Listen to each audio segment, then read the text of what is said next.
Hey skiers, I'm Jeff from Skiessentials.com. I'm Bob. How's it going? Welcome to our weekly Top 5 Fridays ski industry news. Pretty exciting. We're getting real close to ski season. There's like snow all over the place and all sorts of stuff. Yeah. The leaves are pretty much down here. Yep. Definitely signs of winter. Yep. Sincerest apologies to any leaf peepers in Stowe, Vermont this weekend. Yeah. They're all gone. They're gone. It's still pretty Not, nice. they're not quite gone. But yeah, it's a tough thing to hit. You know, it's like 2 to 3 day window to hit the good foliage around here. Yeah, it's a super slim window. You just gotta live here. Yeah, then you get it every year. Anyways, I think that we can get right into the news off that because that transitions us pretty perfectly into the first topic of the week, and that is that ski season in North America is officially here, Bob. Okay. Not as Not of here now, but Wolf Creek in Colorado is planning to open tomorrow morning at 9 a.m. They will be running 3 lifts from 9 to 4 on Saturday and Sunday, and then they will close on Monday and reassess from there. Probably wouldn't reopen until the following weekend. And then A Basin is set to open on Sunday with the kind of classic Black Mountain Express lift. A Basin does a good job. They usually put in a couple rails and some terrain park features, and it becomes like the craziest scene in Summit County for a couple weeks because everyone goes and hikes. I'm sure you've seen it. Yeah. Everyone hikes that one little section, and then the trail's packed, and then the lift line goes like halfway up the mountain, and it's a blast. It's always interesting, these first, testing the waters and people getting their jitters out. And, Oh, yeah. Oh, yeah. But yeah, exciting. Usually A Basin's able to stay open pretty consistently after mid-October. Yeah. So I wouldn't be surprised if they can just keep it going, but we'll have to wait and see. Let us know in the comments if you're planning on skiing this weekend. I would venture a guess that some of you are. I know a lot of you guys live in Colorado, so if you're able to make it on the slopes, make some turns for Bob and I. Looks like there's been some other natural snow skiing going on out there too. Totally. Yep. You know, non-resort sanctioned, but Yeah, I saw a lot of people posting clips of skiing. You know, obviously low tide conditions, and you're gonna hit a bunch of stuff. the but rocks are sharper out west. They are. Yep. That's one of the benefits of living here in New England. And yeah, that's it. So Go skiing. yay, Have fun. skiing. Second topic of the week. This one's really been stirring some controversy in the ski world this week. POWDR, the organization, not Powder the magazine that Or the type of snow. or the type of snow, but POWDR, the organization, the parent company of ski resorts, has announced a $49 fast track pass for 4 mountains, for Killington, Copper, Mount Bachelor, and Snowbird. And this is kind of a, we've been chatting about it quite a bit. It's kind of going off in an amusement park style, Yeah. which is interesting. And I think it's fair to say that it's been met with some pretty significant backlash. Yeah, and it's just an interesting concept because it doesn't seem like it's that much money for someone who's already spending a bunch of money on skiing. Yeah, if you're like a day ticket. Yeah, the problem is skier. when everyone buys it Yeah, and then the line's equally as long right, or longer. or longer. Yeah, so there's certainly inherent issues with that just from a Functionality standpoint, not even like the fairness perspective. Just that like, aside, yeah. Right. Yeah. Yeah, it'll be. I mean, it's. I don't know. It's not great. It's not great if you ask me. I don't love it. I understand the idea behind it. It just feels like it's another way to bring in revenue, and Yeah. feels a little bit too elitist. Yeah, and you're definitely not guaranteed to just cut the line and get on the lift. Right. If that's what you're paying for, you're probably not going to get that exact service. People have brought up a number of different things. One of the things that I thought was most interesting was people were talking about the effect that it might have on ski schools. Right. Because a lot of time people were doing these lessons so that they were able to get the kind of, you'd be able to go in the ski school line. Yep. And, people are kind of speculating, like, will this really take business away from ski schools if you can kind of get something similar? Anyways, the most significant and most, formalized backlash has been in Oregon surrounding Mount Bachelor. We have a quote from Oregon Senator Ron Wyden that says, "At minimum, POWDR must delay implementation until it adequately explains to the public how the fast-track policy will not exacerbate equity issues that already exist in outdoor recreation." My apologies for stumbling through that. But that's kind of getting back to the fairness and the quality side of it. That just like feels for a sport that's already bordering on kind of exclusion and elitist. It just doesn't. I don't know.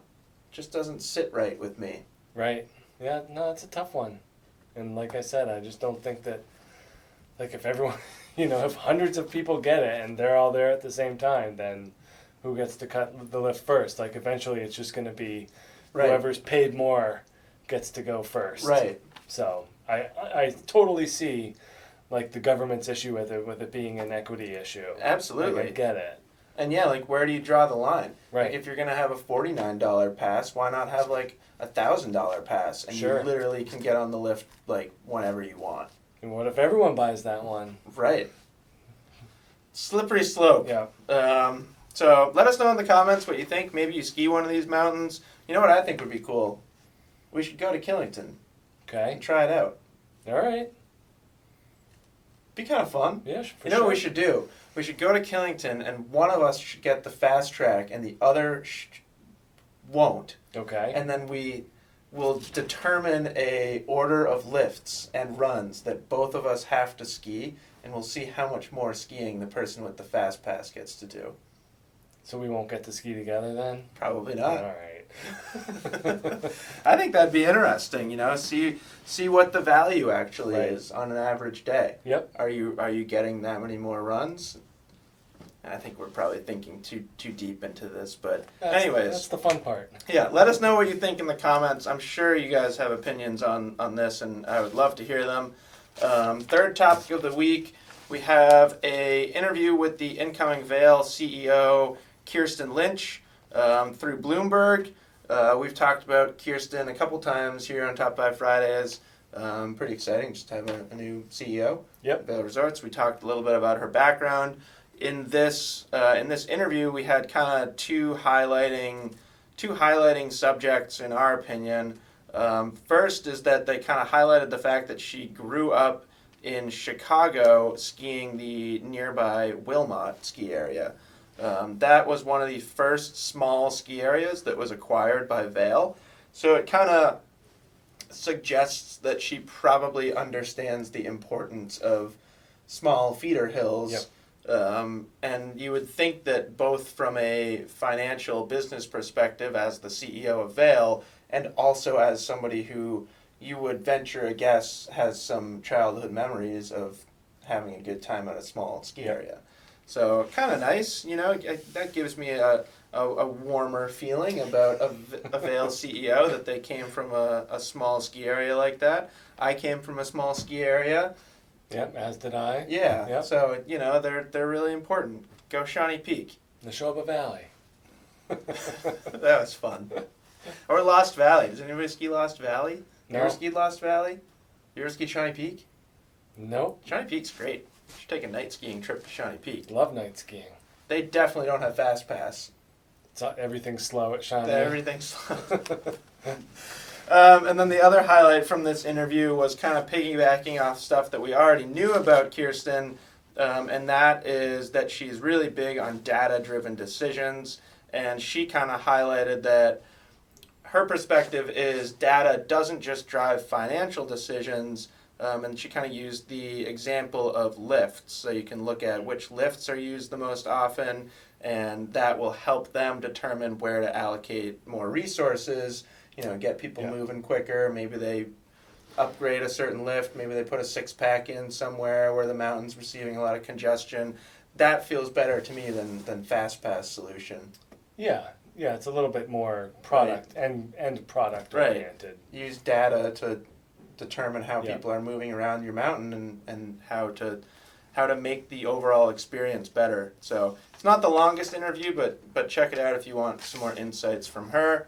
And then fourth topic of the week, pro skier Conor Ryan has created a Ikon Pass scholarship specifically for Indigenous people. So I'm probably not going to pronounce this right, but I'm going to try my best. He is a member of the Hunkpapa tribe. That's my best guess. Okay. I hope I'm close at least. And he has teamed up with Natives Outdoors, Ikon Pass, Solomon, Patagonia, 686, and Smith Optics to create this scholarship. And what they're going to do is they're going to award 10 people of indigenous heritage with fully sponsored seasons. Cool. Yeah. Yeah. And a fully sponsored season includes an Ikon Pass, a ski setup from Solomon, so skis, boots, bindings, you would think. Full skis. So. Outerwear from Patagonia or 686, and then helmet and goggles from Smith.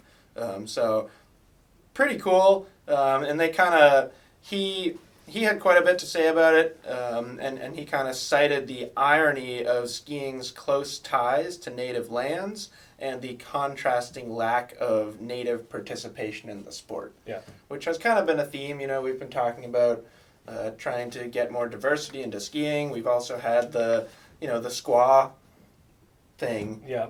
That's pretty much in line with this. Yep. So he also brought up Arapaho Basin, that's on native land. It's right there in the name, and you don't see too many indigenous people skiing there.